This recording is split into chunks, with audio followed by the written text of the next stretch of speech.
Electrocast. There's a change happening in the way we live, the way we work, the way we spend our money and make our decisions. We are evolving to be more conscious in our actions in a way that serves the world and makes it a better place. Welcome to the Ethical Evolution. The Ethical Evolution podcast is brought to you by Ethical Change Agency. I'm Bindi, I'm the founder, and my mission is to help ethical entrepreneurs and holistic healers to find their voice through spiritual coaching and podcasting. I'm honoured to bring you the stories of those who create change through healing, kindness, innovation, purpose, and spirit. Understanding that to create collective change, we need to be the change. It all begins with us. Agape Garcia survived a double attempted homicide while her mother was 8 months pregnant with her by her father, and then went on to survive domestic violence in her own relationship. Her desperation to survive became the catalyst for the foundation of BYIS, Be Your Incredible Self, where she empowers others to thrive beyond similar circumstances and trauma. The bravery and determination in Agape's story will have you on the edge of your seat and fired up to make the change we need to see when it comes to domestic and family violence. Welcome, Agape, to the Ethical Evolution. Thank you. Thank you for having me. It's an honor to be here. Now, we've been trying to connect for a little while, and thankfully we've made it.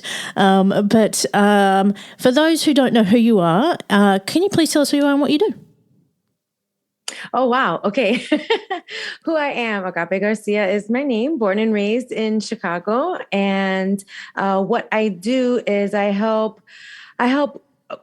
women, and I also help corporations that people who are in corporations that have roles in leadership that are responsible for the health and well-being, including the safety of their employees.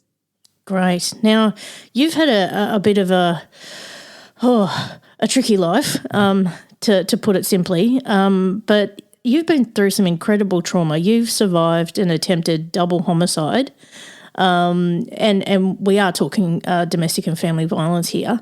Do you want to tell us what happened there? Oh, wow. Sure. Okay. So it's actually, to put it short, I would have to say that I believe there was gestational trauma that occurred while I was, in my mother's stomach. She was in a abusive relationship, and, unfortunately being, the unborn child, you're a direct recipient of that. And, she left that environment when I was 2, and she left me in that environment when she left. Oh, wow. So it has been something that always felt as if violence was normal. That was not only what happened, in my home, but it was also the neighborhood that I grew up in. Violence was outside the door all the time. And for some of us, we don't have that as part of our lives, but for someone who that is the everyday, I mean, how do you break through that and find a new life without violence? Well, and so that's where becomes a little bit of a roller coaster ride, because, when you don't know anything other than what you see, smell, and hear, it's hard to know that it's not right. So, even in my high school years, I had to go through metal detectors just to get into class. So it was that violent, and it actually was not until I was pregnant in my teenage years that I decided to break those environments and those vicious cycles. And when I left the abusive relationship, which was, again, a teen dating situation. And when I left, I took my baby with me. I did not repeat the same patterns that my parents, did. And I had decided that I would just every year, even though I dropped out of high school, once I had my baby, I went back for my GED. I pursued my college degree. I continued for, an undergraduate degree. And I never gave up because I knew I needed to provide. And in order to provide, that's the only way to get out of that violent type of environment where we lived. So in doing that, we moved almost every year because every year we were doing better. So every time the lease was up, we got a little bit further out. We just gradually did that, up until we finally got out. And at that time, when we did, my child was already 7 or 8, and I had said that I would not have that type of environment in her life. So I was very particular in who, I allowed in, who I was friends with, who I, chose to date and all that. And, when I was 27, I was offered to move across the country because there was an opportunity for my partner at the time. And of course, I took him up on that. And while I had voluntarily left my job, voluntarily left the university, transferred my child out of school into another one across the states. 3 weeks after our arrival was when our items arrived. And while I was unpacking and getting, our lives kind of back together, I came across the remnants of another woman. Oh, really? And yeah. And my eyeballs popped out of my head. My heart was pounding through my chest. And I'm trying to think back, did he say he had friends, family? Was there coworkers? Like, why would there be something under the bathroom sink all the way to the back? I'm 8 months pregnant at the time. And I waited for, the evening to come because I knew that I couldn't talk in the taunting, distraughtful thought process that I was in. So I chose to kind of go about the day as normal while I was tormented with thoughts. And I, picked up my daughter from school, made dinner, did her homework, what you're supposed to do. So about 10:30 at night, I said, and she's sleeping. And I said, I want to talk to you about some things that I found underneath the sink when I was putting my stuff away and I don't understand. And he said, oh, you were going through my stuff? And I said, no, when I was putting my stuff away, I came across the remnants of another woman and I'm trying to ask or find out what is this all about. And before I could even finish, I was already on the floor. He was sitting on my 8-month pregnant stomach with his left hand around my neck and his right hand closed fist punching me over and over and over. I don't recall much of what I was saying or doing while I was squirming on the bottom of him. What I do remember is the sound of my daughter's voice at the top of the stairs. It was, mom, the most frightened little girl voice I've never heard in my life. And the moment that voice registered in my brain and my surroundings became extremely apparent at that time, I had this hot gush of adrenaline flow through my body like I've never felt in my life. And my feet slammed on the floor and my hips thrusted to the ceiling. My neck used as the kickstand to get him off of me, which was successful. I have no idea how I popped up to my feet. I just knew I ran around the couch and my daughter was already at the bottom of the stairs. I grabbed her hand and we ran out of the house just like that. Okay. Oh my God.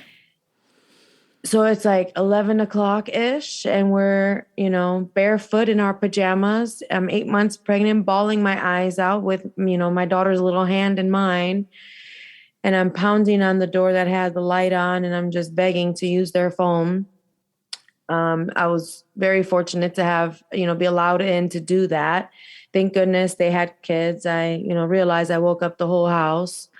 And, I just asked for the kids to go somewhere else to play while I, called the police. And I just didn't want to be seen in that, and I just didn't want to be seen that way. I didn't want to scare the kids, And so I remember calling the police. I remember just bawling and bawling, not having a clue how to make sense of anything that had happened. I had just left everything. I voluntarily, there's nowhere that I was going to be able to go. I had no family. I had no friends. I was just barely learning the foreign, surroundings around me. And anyways, the police showed up and I didn't have any marks on my face because he was punching me in my head. And it was enough though that when they moved my ear, the markings were so apparent already through my skin and my skull and everything. So it was enough for them to take him away. Unfamiliar with where I was and the laws because I'm somewhere completely different. I had no idea what to expect. I thought maybe he'd be coming home that same very night. I had no choice. Like I said, I didn't have anywhere to go except for back. And, I put my daughter to sleep and said, if you hear me say, go, go, go, that means open your window, jump on the porch, get down, run around to the same house. I had to make it seem like it wasn't a life-threatening situation. She was 8 at the time, and my main focus was protecting her from all of this to the best of my ability. And she slept that night. I did not. I bawled my eyes out. I just had no idea what was going on. I couldn't make any sort of direction of my life. I didn't even think that I was going to be able to have the baby. I didn't know if my baby was going to, was even okay. I had no support. So I figured, I'll take my daughter to school in the morning. I'll go to ER. I'll check to make sure my baby's okay. I need to find out, how do I keep in touch with the police? How do I know when this guy's going to be released? How do I take my name off of the lease for the apartment? What am I going to do? Where am I going to go? Oh my gosh. It was everything. It was like overnight I had become a whole different woman, a whole different mother, a whole different person in the world. And when I checked myself into the emergency room and shared everything that happened, the doctors told me I couldn't go anywhere. I was high risk, even though my baby seemed to be okay. I was high risk and I needed to stay in the state. I couldn't leave, not by plane, train, car, nothing.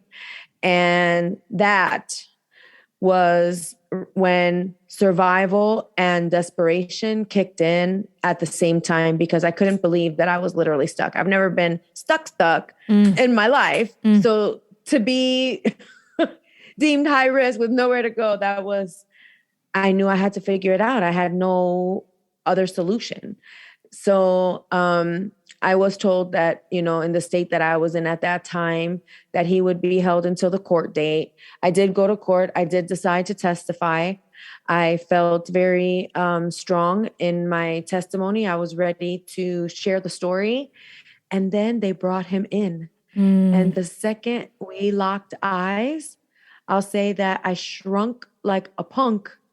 All of a sudden, my voice that was, I'm going to say what happened because there's a zero tolerance. I just, meow, meow, meow, meow, meow. And I felt like I had all my power taken away, my voice taken away, my courage taken away. I couldn't, I had no idea what happened. And apparently this is not something that is not known. This happens quite often to people who were victimized by someone who was, violent or that did some sort of, detrimental things to them. And the attorney and the judge saw through it and he was still convicted. So I knew that gave me time to figure out what I was going to do now, because I still had to have my baby. I still had to make sure that I was going to be okay because it was a planned C-section that I was having. I convinced the doctors to plan the C-section 10 days before my baby was actually due. I just kept, my main concern was I have to have this baby. I have to get a job. Otherwise, we're going to be homeless. We're going to be on the street. We're going to be living out of the car. How am I going to take care of my baby? It was nonstop worry, worry, worry, worry, worry. And, I ended up putting everything back in storage before my baby was born. Whatever I couldn't carry was left behind or sold. I ended up renting a room just for all three of us.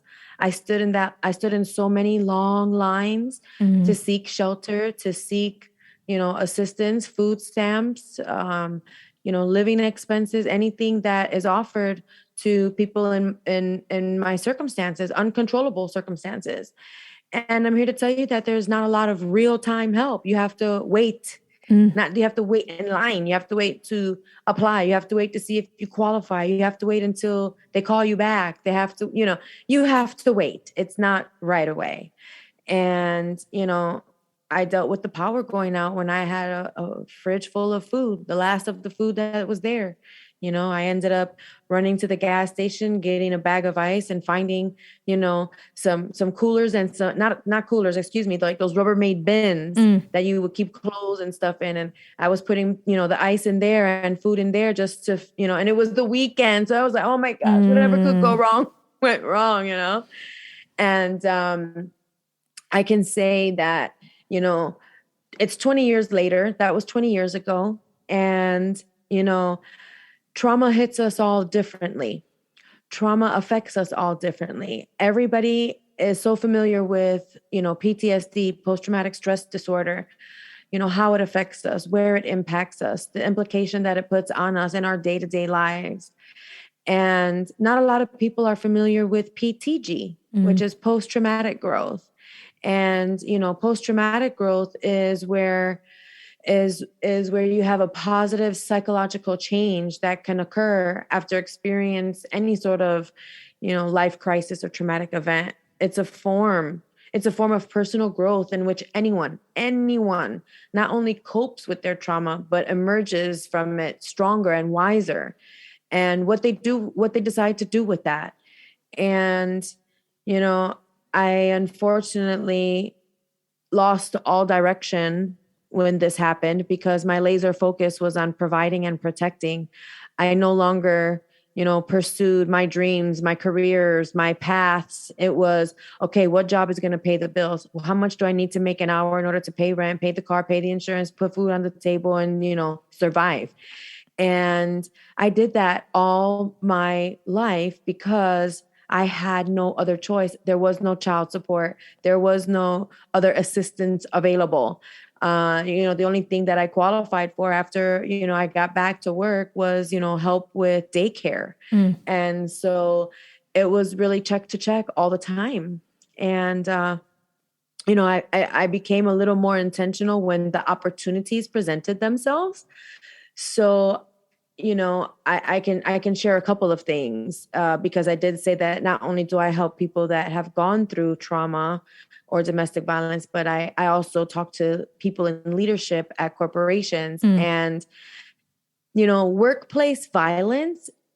It's a real thing, but when you do your research and look into it, there's a lot of workplace violence that's actually domestic violence spill over. And just today, I received notification that Australia now implemented a domestic violence paid leave act. Yes. I am so ecstatic for you guys. It's so awesome because it's a real thing. And I'm so happy that it's finally coming out to light, that this is a true pandemic inside the already pandemic. Since COVID, domestic violence has gone up immensely and resources have gone down because resources are going to COVID-19, everything. So to see that you guys are being proactive and that you guys are actually seeing the need and filling the gaps. This is my passion for my nonprofit in the United States. I want to influence legislation to mandate the same thing for our employers, to provide that leave, to provide that paid leave. Because if you have to go somewhere, if you have to move for safety and start over, why would you have to give up all of your, not vacation, PTO, vacation, sick leave, like everything that you earned to have an actual vacation? These are like uncontrollable circumstances. It's almost like a car accident. You don't plan for it. It happens. That's why there's short-term disability that's offered, long-term disability that's offered, supplemental income that's offered. But when you're a victim of a crime, now finally in 2022, now we have it? Like what? Yeah. It's insane, isn't it? That we've that we've even got to go there. Like, you know, through the pandemic, I also work full time for the state government for their housing department, and you know, there was legislation put in during COVID that was part of the COVID legislation for housing and renting that actually was specifically just about domestic and family violence. And it's so sad that we have to do that. And we're making more changes at the moment to legislation for renting around domestic and family violence so that people are protected, so that they can get away and that they can have a roof over their head. I mean, it's just so sad that we have to make these measures to help people. It is. And going back to what I was saying earlier, and it's not like you can give it to them overnight. There's a process. Yeah. They have to wait, you know? And I wish that there were things like this in place for so long and so many reasons. But as long as we're doing it now and we're creating a path for the future, you know, at the same time, I also look at programs to stop the cycle. You know, I want to bring awareness to high schools, to college students. Like, narcissism is not a thing that's taught in school. How do you identify it? What are the signs? What are the things that you're feeling that you know are not right, but you're making exceptions? You know, I mean, there's such a long list. And I'm here to tell you that, you know, like I shared before, domestic violence has been a part of my entire life. Unfortunately, even when I did extreme measures to get away from it, it still was a part of me. And again, out of my control, because the only one thing you have most control over in your entire life really, truly is just you. Right. And when I talk to corporations, you know, I ask, what kind of policies do you currently have? Because for us in the States, OSHA mandates a workplace violence policy. And I want to change legislation to mandate a program. What good is a policy if you don't have a program, right? And that program should entail resources. So I ask leadership, what's your communication? What do the employees know on what to report or how to report? What happens when you are getting information from your managers about, you know, people's natural behaviors? Like, they're showing up early, they're eager to work, they're staying really late. They're actually even maybe sleeping in the parking lot and just never going home and just relying on, you know, this establishment. Because work is an escape when home is a hostile environment. Yeah. And I'm here to say that that's exactly what it was for me. It is exactly what it was for a lot of people that I have came across in life. We utilize school and work as the escape. And so what do? A lot of employers don't see domestic violence as their problem until it clocks in. And you're clocked in at work more than you're clocked out. Yeah, you know? Exactly. And there's training that we get as leaders to help spot those signs of people who are potentially going through that in their private life, because it does impact your work. You know, you come to work and your head is somewhere else, and, you know, your performance may suffer, but it's not anything that's your fault. It's stuff that's going on outside of work. But as a leader, if you can identify that and support people and make a safe space for them to get the help they need, I mean, that means the world. Oh, yeah. And when those same individuals are going to work and they're sharing that story with other people, you know, that's pulling, the productivity goes down in the whole department. Yeah. You know, the stress level goes up everywhere. And people that are receiving the news and the information and they're taking all this in, they get worried and they don't know what to do or where to go or how to report it. You know, to me, it's almost really unfair, because now basically you're jeopardizing everybody's safety. And if we can just shed off the status of being ashamed or embarrassed or feeling, you know, just, I don't know, anything outside of normal, you know, when it comes to that, if you take your restraining order to the job, if you show them that you are in danger, more than likely they will help opposed to retaliate. And, you know, it's really unfortunate that, you know, we as women choose to deal with things ourselves and try to just put on our best face and our best foot forward, hoping that things will change. And I'm here to say that if we're not the ones that make the change, hope is not going to get us anywhere. We have to take the initiative. You have to be the change that you want to see. Amen. It's not about talking and hoping. It's about walking and doing. I'm not wearing my Be the Change shirt today. I normally am, and it just so happens that I'm wearing my Red Sox one, and you're originally from Chicago, so I must have known something. But normally I'm wearing a Be the Change shirt, which is the whole motto behind Ethical Change Agency. So how incredible is that? And Agape, you've taken a very traumatic situation and you've spun it around to help others, which is really the change we want to see. It can be hard for other people to do that. If there's a woman listening right now who is experiencing anything similar to what you've described, what's the first thing you recommend they do?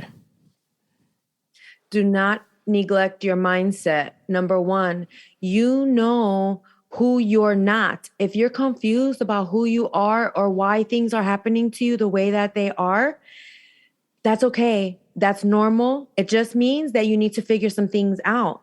And it's easier sometimes to figure out what you're not opposed to what you are, because you know to the core what your non-negotiables are, what is absolutely not okay or safe for you.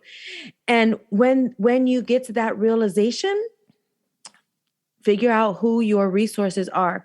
Who loves you? Who supports you? Who has unconditional acceptance towards you? Who are your true friends? Who's your family? Do not worry about being judged. The statistics are 1 out of 3. The moment you open your mouth, the moment somebody hears what you're saying is the same moment you're going to get the courage, the support, the energy, the clarity that you're not by yourself, that this is actually something that has been going on for centuries. And that you're not alone and you don't have to go through it alone. There's a community that wants to help and empower, because for those that got through it and are out of it, that became a chapter in their life, not their book. It's not their identity. And even though you may feel like it is at the moment, it really truly is not. Look back at another time in your life when you were struggling and ask yourself, are you in the same place? Because you know good and darn well you're not. That was also a chapter. Incredible. And I can see you getting fired up. So now, Agape, if people want to find out more about what you do and perhaps get in touch, how can they do that? Sure, absolutely. So I have 2 things going on. I have Be Your Incredible Self, all spelled correctly. And that's the website, BeYourIncredibleSelf.com. Same thing for Facebook and Instagram. And I have a Be Your Incredible Self formula as well. That is taking situational awareness and combining that with emotional intelligence in order to control your response to triggers. When we go through trauma, we have triggers. And the moment that you feel that trigger happening within your physiological body, you have the power at that moment to react or respond. When you react, 9 times out of 10, it's destructive. When you respond, it's because it was a little more thought out and you had intentions behind it. So I have different programs that I offer, different programs that I offer. And that's primarily for people who have already left their abusive relationship and they're now dealing with self-doubt, self-trust, and some, identity issues. And it's normal. Those are things that just wrap around us like a blanket after we go through such an experience.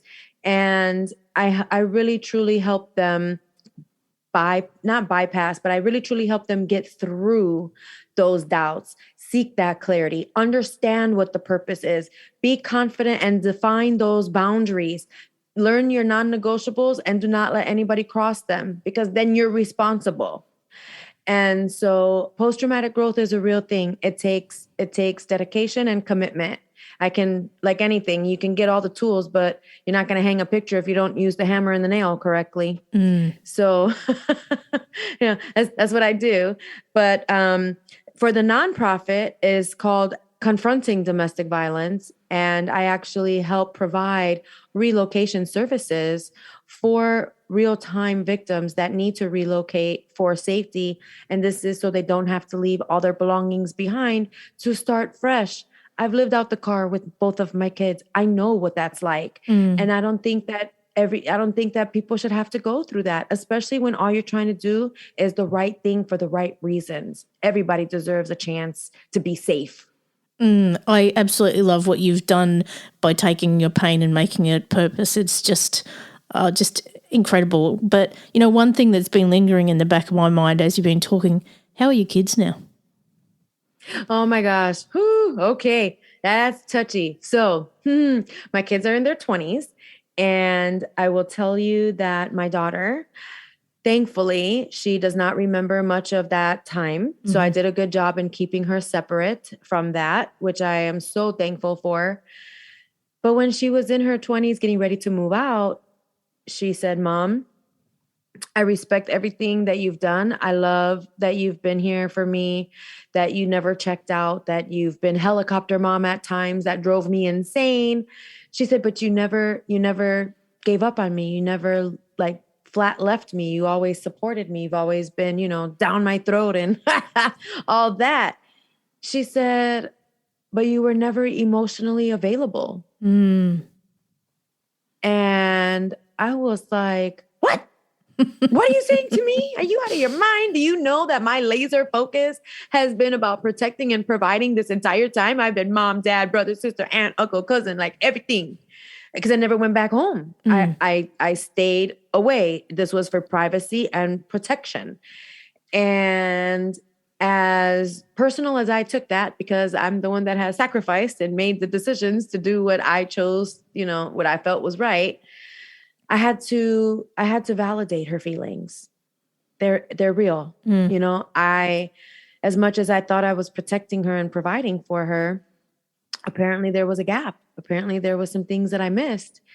And I can recall telling her growing up, your heart's not going to take you anywhere. Your heart is going to, if you make decisions off your heart, you're going to figure out things that you probably are going to regret because it doesn't think logical. It doesn't have a thought process. There's nothing to that. You just feel a certain way and you're woohoo and you go. I said, but your mind is going to take you somewhere. Your mind is going to be more analytical. Your mind is going to talk to you about different potential outcomes. It's not just one way. There could be different angles. And don't cry. Don't show anybody your weakness. Like, that's how I raised her. And, she just boo-hooed about all of that. And I knew that I needed to then adjust myself, because as much as I thought I was doing the right thing, the right way, for the right reasons, apparently I skipped how I was emotionally feeding my children. So then this is where I actually sought outside help. For most of my life, I dealt with things myself because, time, money, all of those things were just not available. So I had to be my own advocate. And so during this time, I'm like, okay, I need to figure out what the heck is emotional awareness? What the heck is emotional intelligence? How do I figure out emotions? My mom left, my dad was checked out. I didn't have any siblings, cousins, nothing. So yeah, you know what? I pretty much figured out how to live without emotions as well. So I didn't think, as much as I love my kids and as much as I do for my kids and as much as I didn't repeat any patterns that my parents did, I still fell short. And, it definitely was not purposeful. And, when I started making these attempts to be more loving, attentive, emotional, come on, baby, let's read the 5 love languages together. Take the quiz. Let's see where you score. Let's kind of, figure out this dance. And she thought I was being sarcastic. She thought that I was being, a prankster. She thought that it was, some whatever. Like, who are you? Said, yeah. Listen. Yeah. I said, listen, I'm really being vulnerable right now because I really want to fix this. And I want you to have what you deserve with your mom, because I know what it's like to not have that. And I never thought that that's what I was doing. but I'm taking everything that you're saying to heart, and I really want to do the right thing. So either you're going to accept that this is real and it's not sarcastic and it's not playful, that this is real, or you're going to push me away and you're not going to get it. So what do you want? You know? And it's been about 7 years now, and we're solid. We talk, all the time. She's all the way across the other side of, the United States from where I'm at. And, we're tight. She has so much more of an understanding.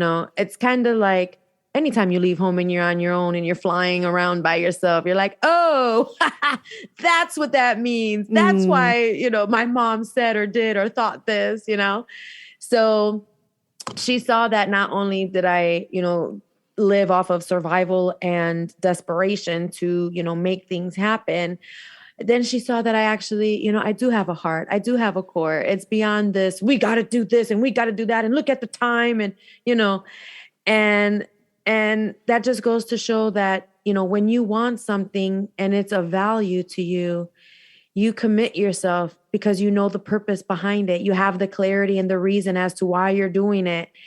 And, that in itself is a love language. And I strongly say to all listeners, start with yourself. You have to forgive yourself. You have to love yourself. You have to trust yourself, because if it doesn't start with yourself, you can't give it or expect it outwardly. Absolutely. I'm so glad that your kids are doing well. And it sounds like an absolute fairy tale come true. Like, I'm so happy for you and that you've come this far. But I've got the last big question for you, Agape. What's the change you'd like to see in the world and how can we bring it to life? Ooh, what's the change I would like to see in the world and how to bring it to life? The big change I would like to see in the world is equality for all, regardless of gender, race, religion, ethnicity, and all that. And in order for us to bring that to life, everybody needs to be on the same accord. So if we stop raising our children to have these belief systems or this hatred or this biased opinions and allow them to see the world for what it is and have the experiences that they want to have, you can provide stories, you can provide life lessons, you can show how to think and how to have positive problem-solving skills. That does not mean that your children have to be taught your belief system, your ways. They are a different person. They are experiencing a different world. We are living in such unknown times right now.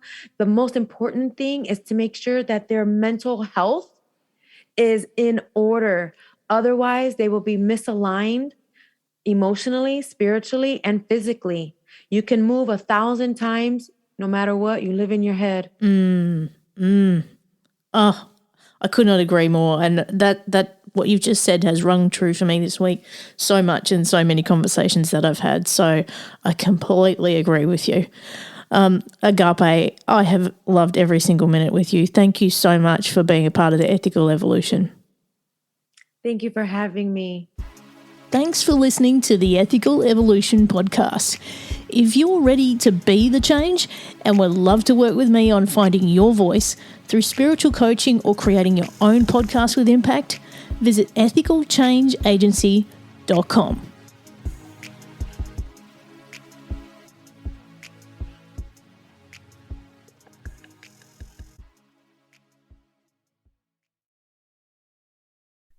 Welcome, explorers of the human experience. This is Let's Talk Soul, and I'm your host, Claudia Monticelli. We're not afraid of the great mysteries of existence here. Soul versus consciousness, we're on it. Spirituality versus science, we've got that covered too. Join us in navigating these profound topics with wisdom, curiosity, and a dash of audacity. Whether you're a spiritual veteran or just starting your journey, Let's Talk Soul is your passport to the unknown. Let's Talk Soul, diving into the depths of the human spirit. Subscribe now wherever you get your podcasts. Hey, what's happening out there, everybody? This is Lawrence Ross, and I'd like to tell you a little bit about my podcast, The Lawrence Ross Show. Egomaniac. It's a 2-hour weekly exploration into my mind, I also do sketches, celebrity impersonations. You're out of order! And I also do song parodies. Not too shabby for a blind guy. Not only are you visually impaired, but you are geographically impaired. New episodes are released every Friday. Check it out on your favorite podcasting platform or listen to it here on Society 13 on Electrocast. Electrocast.